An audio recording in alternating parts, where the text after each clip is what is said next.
This is for my Exposing Rape by Deception playlist, part 1. America is basically a confederacy, or a partnership, of organized crime factions that work together to maintain their racket.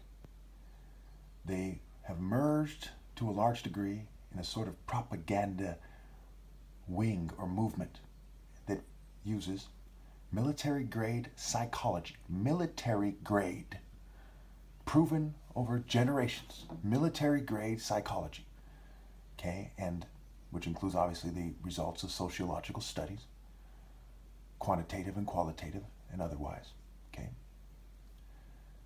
to control sexual behavior, which is organized rape by deception, and it is illegal according to their laws, but they ignore them, which means they're violating the Equal Protection Clause in the Constitution, and they're raping far more than other people, and they're obstructing justice in regards to rape.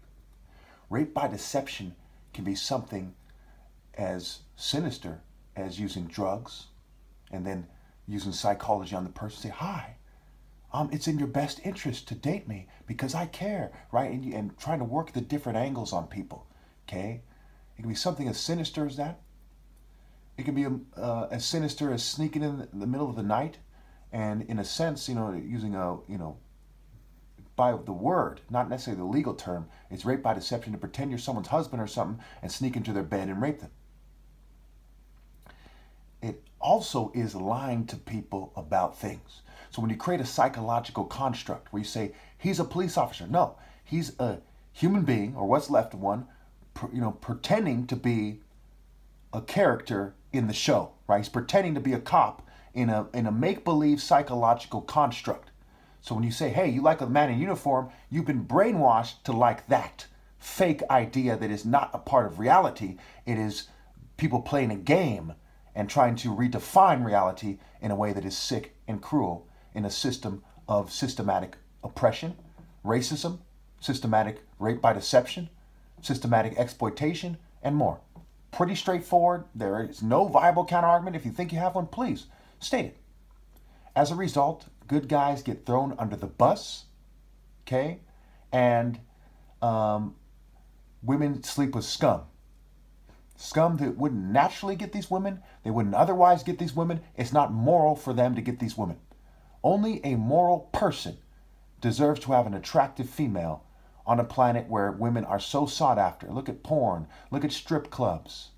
Okay, look at movies. Look at swimsuit editions. Look at the beach. Look at popular culture. Look how sought after they are. Who deserves them? A jock? He doesn't try enough to be a man. A nerd? He doesn't try enough to be a wise and morally precise man. We can go on and on and on. No culture that is commonly there has a member that deserves to have an attractive woman. So by default, they're using deception. And they're taking advantage of a system of organized rape by deception, which is designed to favor whites, Jews, and LGBT people. Look at Hollywood. Look at the news. Why so many LGBT people on the news? Look at fashion. Look how people are behaving these days. It's clear cut. They're using psychology, military-grade psychology.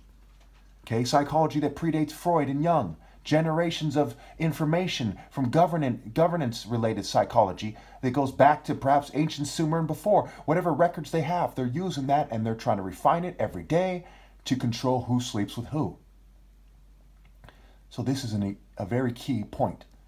The government, the corporate state, okay, is really a bunch of different organized crime factions that merge together in a partnership to create a psychological construct where they can deceive women into bed. Sometimes they go to the extreme in human traffic. They drug them. They do mind control operations like MKUltra, Project Monarch, okay, Project Midnight, Operation Midnight Climax, and more. And sometimes it's just business as usual. That's why there's so many gold diggers. That's why people say the good guys finish last. There's basically a bunch of neo-colonialist pirates, right? The colonists were basically pirates for all intents and purposes.